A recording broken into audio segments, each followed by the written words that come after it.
Hey everyone. Happy spring. Hi, Hello, hi. hello, how are you? Good. How are you guys doing? Okay. Good. Good, thank you. How are Hi. you? Mary? Pretty good. Hanging in there, hoping for warmer weather. So I just want to say thanks to everybody for joining us. And just a reminder that we're recording this meeting and it'll be posted on our blog by the end of the week.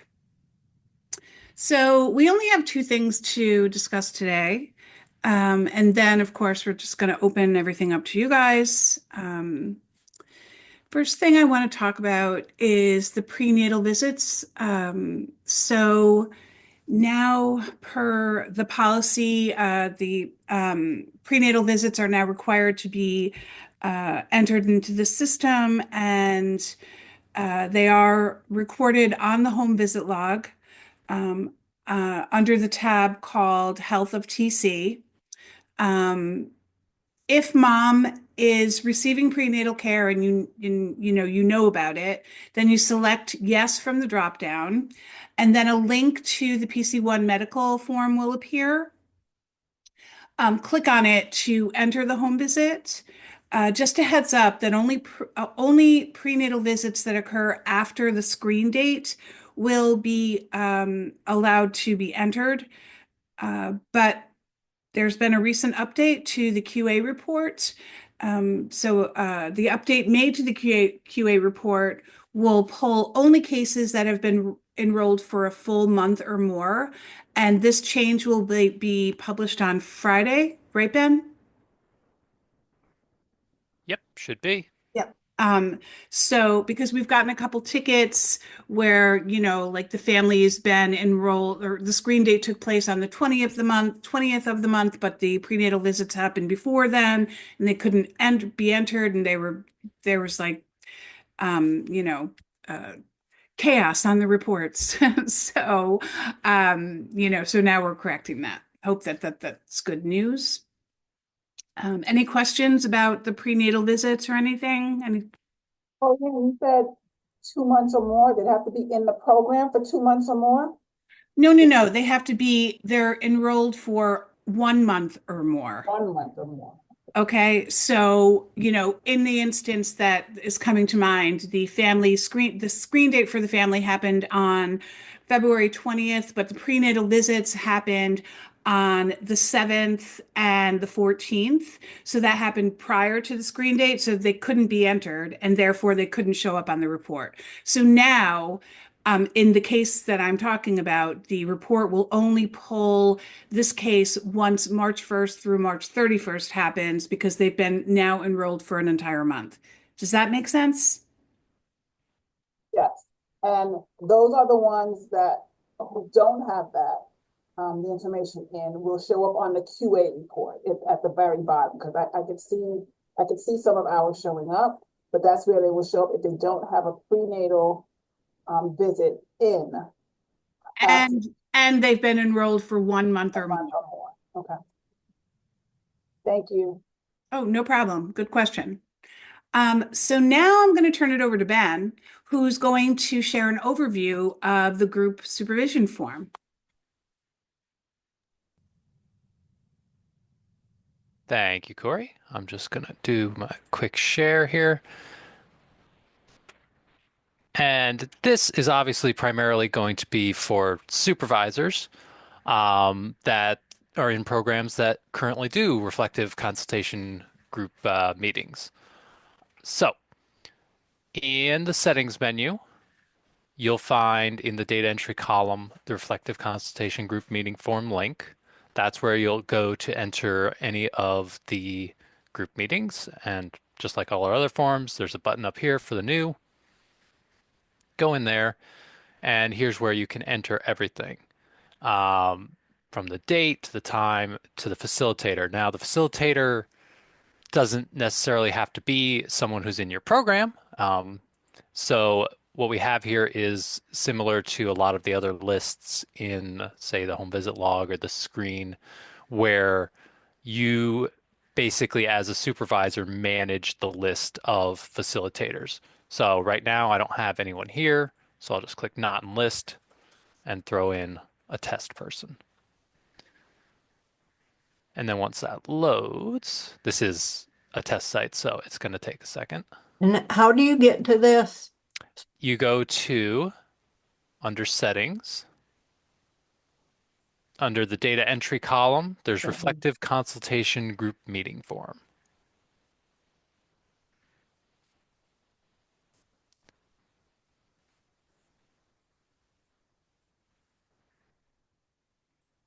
There it goes. Okay. Attendees are any worker in the program. You can select one or multiple. And in the activities, you have checkboxes that open up detail sections when they're checked. If family presentation is checked, you also get additional things such as spotlight presenters, which again are workers in your program, and the elements used. And finally, once you're done, you can check the is the form complete. So this, like the home visit log, can be saved with minimal information by clicking save partial so that if you get interrupted, you can come back to it and finish it up. And the final aspect of it I wanted to touch on was the facilitators. So similar to the other lists that the programs themselves manage, there are sometimes duplicates entered, whether that's just misspellings or just people put them in at the same time.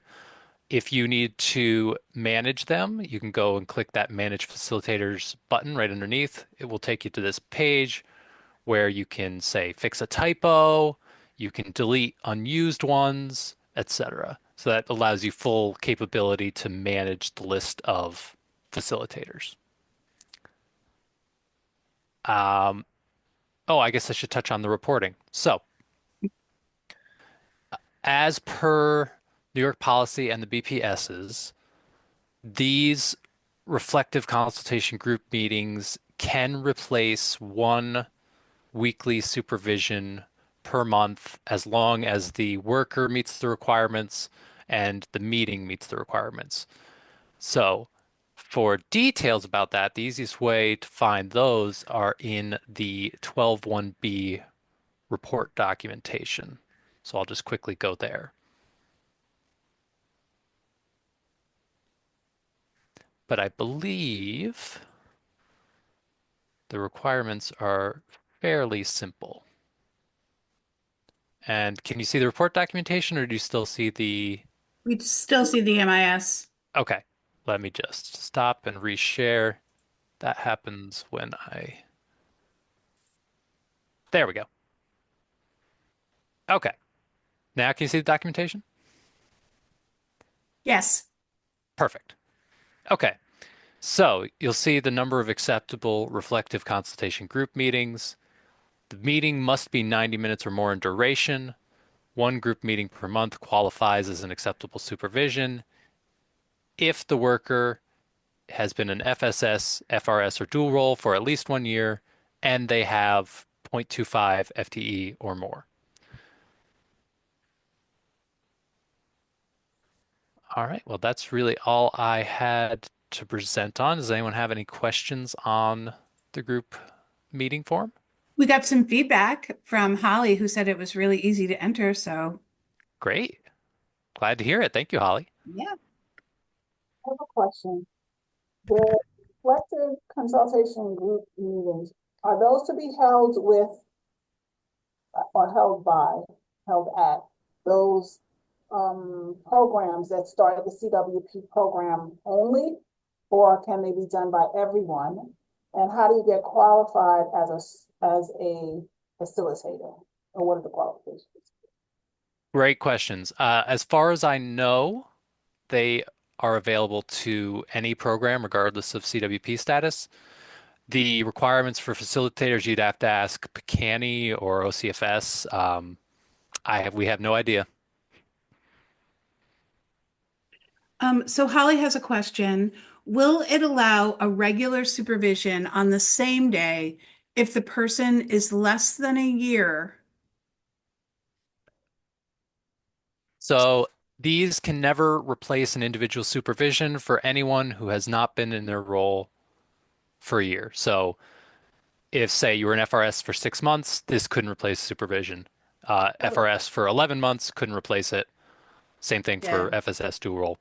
Uh, if it was on the same day as an individual supervision and the worker has been in their role for over a year and they're over 0.25 FTE, yes, technically it can replace a supervision in a month. It will not remove the fact that you did that individual supervision. So, for example, say I require 4 supervisions per month. My supervisor and I do an individual supervision today, and we also attend a reflective consultation group meeting today that qualifies. I will have qualified for 2 individual supervisions for the month. You will still need to do 2 more individual supervisions in that month to qualify to meet the standard, or I would, I should say. But yes, if it happens on the same day as an individual supervision, it still counts. Okay, thank you. No problem. It's a And great question. really good question. And Joe has some a helpful hint for Kara and everyone. Kara, he says, check out Healthy Families New York Policy 12-2A to see who qualifies as a facilitator.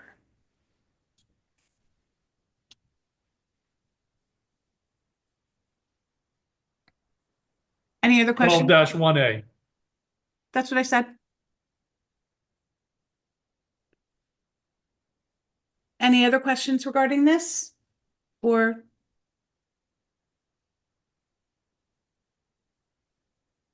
okay, so I guess we Very good. can move on to your guys' questions and hopefully we'll be able to answer them.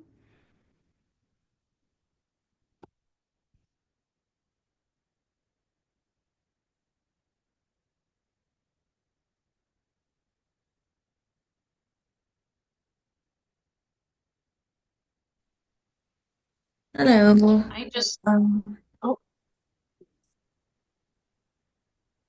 sorry. Go Hi, ahead. Jessica. I just had a question about how do we feel we've got two dads who are the PC1 right now. How do we not get marked against us for like how many OBGYN appointments did they go to? They're CWP cases as well, so they came to us late and I don't understand what I do right now as far as the PC1 medical information if they don't see a gynecologist. Right. Are you seeing on the QA report that they're coming up? Not yet, because we just got them. I'm just worried that it's going to in the future. Let me take a quick look. I want to say that QA report only shows for The primary women, caregivers that are female, but let me check. I thought so too, Ben. Okay, I wasn't sure if it differentiated or not between the PC1 being, it seemed like it was more female centered for PC1. Yeah. Let me just quickly verify that. Because if not, we'll bring that up with OCFS to see if it does need to be modified. Okay. Just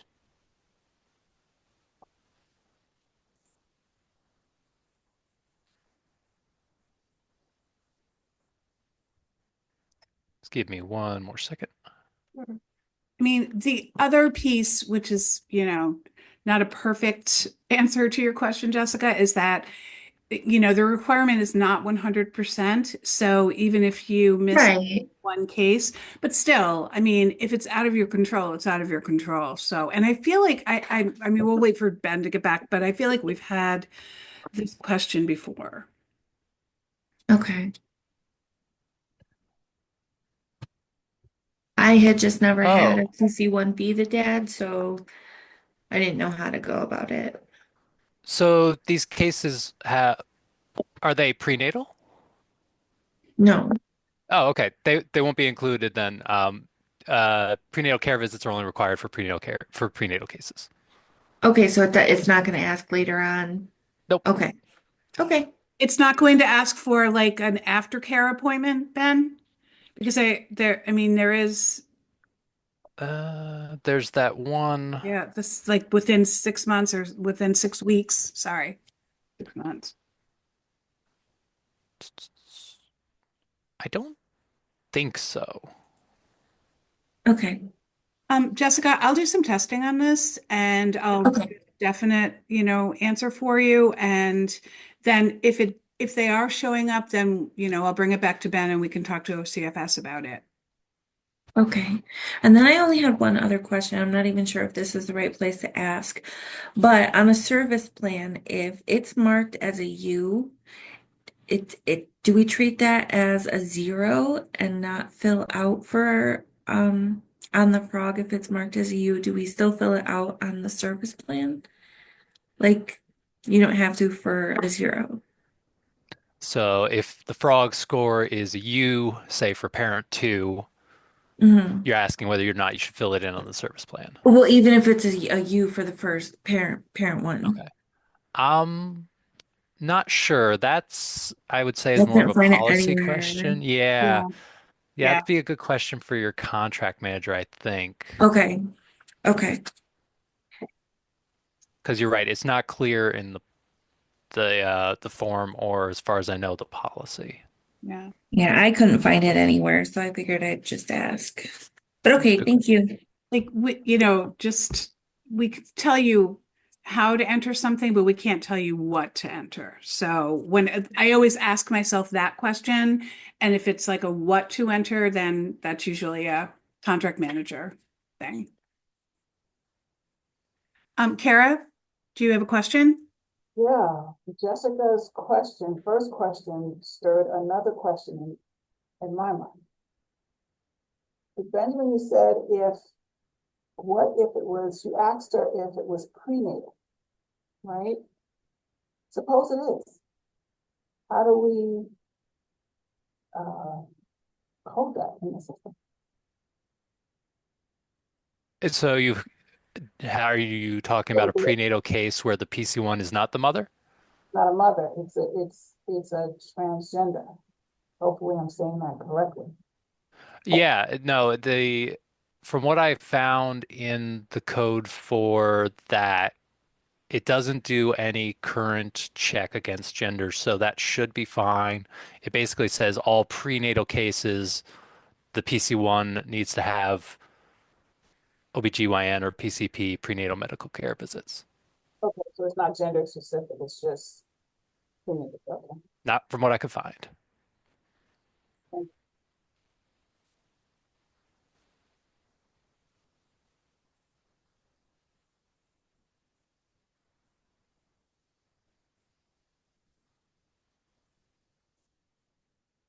I have a quick question, kind of off the subject, but I just closed a client this morning, and on that, on the final tab, or not the McV tab, the next tab over, it does require that you put in a date of the next home visit, which of course, when you're discharging a client, there will be no next home visit. So before the call, I just asked a few staff people and they say, oh, we don't know. We usually just pick a date or do it like in a month or do whatever, but still it's like, not correct charting because we're closing the client and they don't have another visit. I don't know if there's put like a little NA thing there or something like that. I don't know. Yeah, we don't currently have that. It's because the home visit log itself doesn't know the case is going to be discharged. And the reason we always ask for the next scheduled visit is it displays in a few places to prompt the worker to say, hey, you have an upcoming visit scheduled. Make sure you're prepared, that kind of thing. Um, it's something we'll look into. I don't think we'll be adding or removing the requirement that that be filled out. So it may just be, put it as a day after the current date or put it as a week after, because really, once the case is closed, that date isn't relevant anymore. And I will say that that next scheduled visit date isn't used for reporting. It's only used for kind of prompting the worker. Okay, alrighty, thank you. Sure thing. It's a good question. So Joe has, again, some handy dandy advice for Jessica. And again, so these helpful hints that Joe's getting is just Healthy Families New York related. So anybody who is not from New York, you should check with your HFA administrator. But Jessica, Joe left a message for you in the chat. The service plan handbook on the transfer of learning site might be helpful. Page 34 shows an example of when you is used for both caregivers. And I guess plans are not required in domains with no risk factors. So programs can still choose to develop a plan in domains, but no risk factors um, in domains with no risk factors or that contain unknowns. Thanks again, Joe.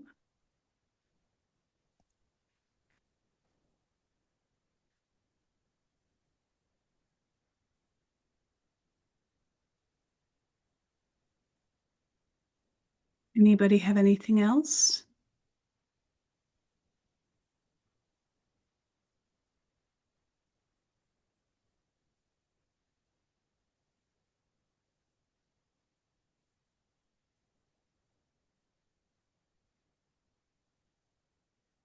Hi, can you hear me? Yep. Mm-hmm. Okay, it's Kylie, Piper from Healthy Families, Montgomery, Starrett County. I just couldn't get on to regular Zoom, so I'm doing it from my phone right now. Okay. I do have one question. I have recently had some families that are on TO because they've been out of the state visiting their families for a longer duration, but plan on engaging when coming back. Actually, they're going to engage this month. And during that time, they missed some, follow-ups, those kind of things. But according to my program contractor, they said that it shouldn't have pulled on our targets, and it is. And I've put in tickets, and the response back is that it's indifferent per person because we do it by person, not as one grouping. And it's sometimes it will change, sometimes it won't. But I just want to know which best way to guide staff, because I know like when they're on TR, it will pull, but these aren't on TR. They're either CO or TO.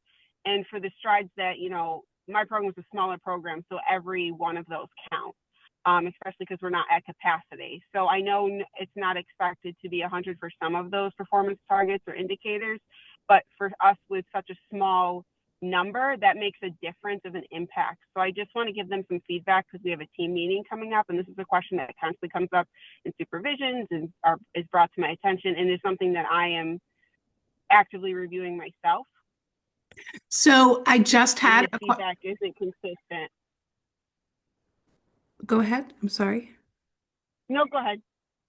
So I just had this exact question from another program that's a fairly new program. For level TOs, you can the FSS can enter the follow-up.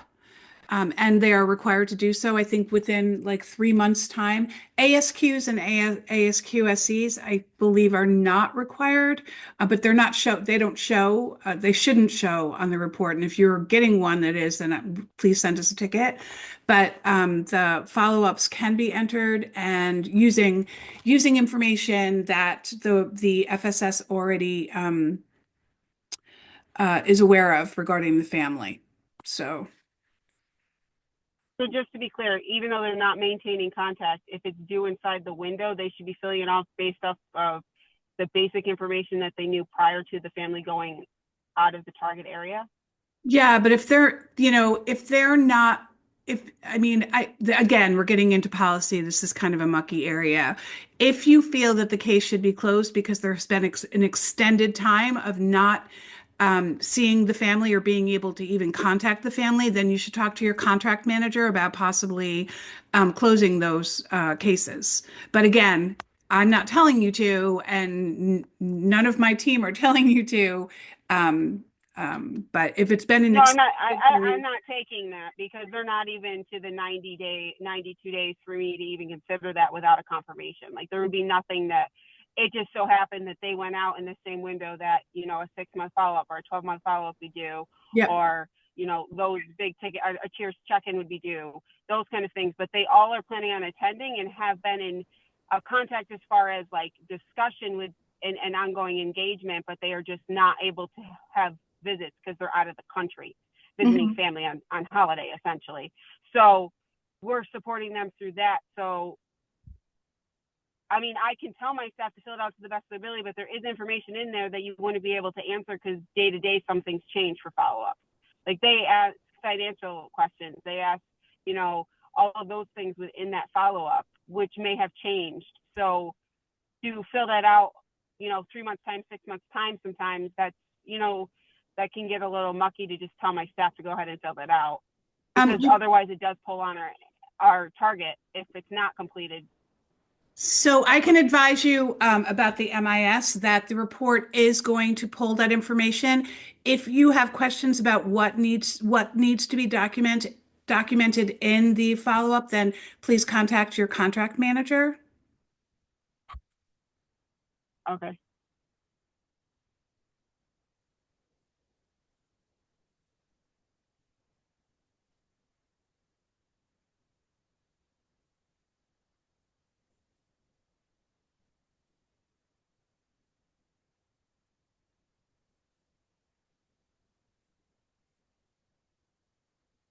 I have one quick question. Hopefully it's quick for you.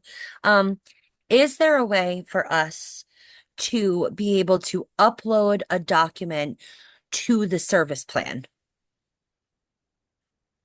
Because one of the things that I'll just be honest that we're hoping to be able to try and do to be able to kind of be more mindful of the actual execution of doing this, we would like to be able to upload the health and safety checklist to the actual service plan so that when we're reviewing the service plan, we can also be plugging in the dates on the health and safety checklist that we have been addressing those key items. And with all of these documents in 75 different places, it's really hard to keep up with. So I was just wondering if we could attach it somehow to the service plan, maybe in additional comment, info somewhere so that it's all in one nice, neat little place. I mean, right now there's not an option to upload a document to the service plan. I guess you could copy and paste it, like the information in there, so you have it in there, although that could be clunky. The other places like case documents or, you know, Ben, do you think that this is a possibility? I know we talked with OCFS about uploads to a different form. I don't know if that was like the ASQ or something, and they wanted to keep everything in case documents so it was kind of centralized and nothing kind of went off the radar. Yeah, and the thing is that the way that we handle documents, they always open in a new window. So whether we attach it specifically to the service plan and you click on the link to see the attachment, or if it's in case documents and you click the link to see the attachment, it's just going to pop up in a new window. So whether you're on the service plan or just on the case documents, you can then go into the service plan and see the checklist in the other window. Of course, that's not really editable, but you can't make check marks in it, but that you can figure that out. If you just put a Word doc in there, it should open. You should be able to open it in Word from the case documents tab. But I think that's what the advice we've heard is that they should all be, unless the form has a specific attachment built into it, that general documents can just go in the case documents tab. Okay, thank you.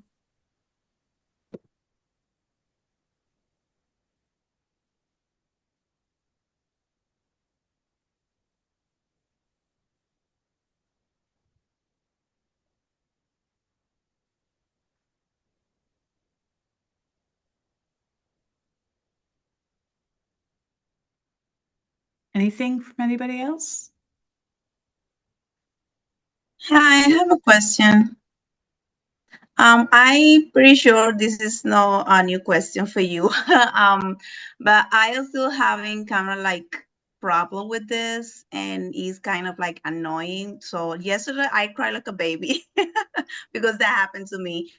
Saving the notes. I know there is a button on the bottom for you to save what you are doing, right? But is there a way that so as soon as you finish, let's say cheers, and you jump to the next page, it can save it, like automatically save it? No? Unfortunately not, no. Oh, wow. Auto saving can cause a lot of issues. We've had this request in the past. If you go to edit something, you find out you're in the wrong form, but you're editing a couple things, you won't even know what you're editing because now it would have been auto saved. So auto saving is something we try to stay away from because of that kind of issue with editing forms or even new forms. You're not putting it in for the right person. So that's why we force the save button. But you can save and, I believe, right, Ben, they can submit pretty early on in that form. On the home visit log, yeah, you can partial save right away. The other thing that I suggest, and it's totally non-techie, but as like a non-techie person who has to do this stuff too, if you have a lot of documentation that you're trying to get in without like losing, without a timeout situation, write it in a Word doc and copy and paste it into the appropriate field. And that way you don't have to worry about the timeout. Okay, I will try that. Yeah, but I lost all my notes yesterday. It's okay, thank you.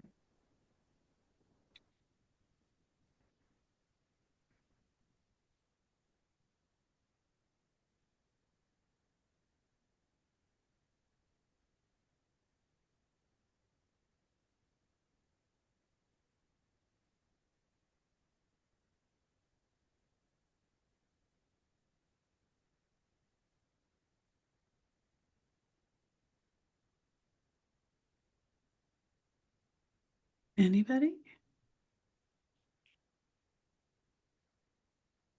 All right. Does anybody have anything? I thought I just heard a microphone or something. All right. So I guess I'm going to end the meeting for today. I will let you know that the next meeting, I just have to get the next meeting is scheduled for Thursday, April 24th at 1 p.m. I am going to send calendar invites as the date gets closer.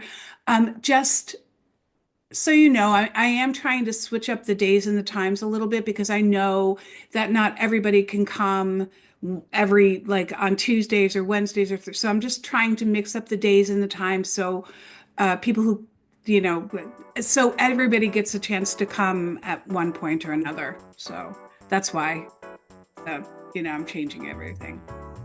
Okay. All right. Well, thanks so much for coming. Just have a lovely March and see you in April. Bye.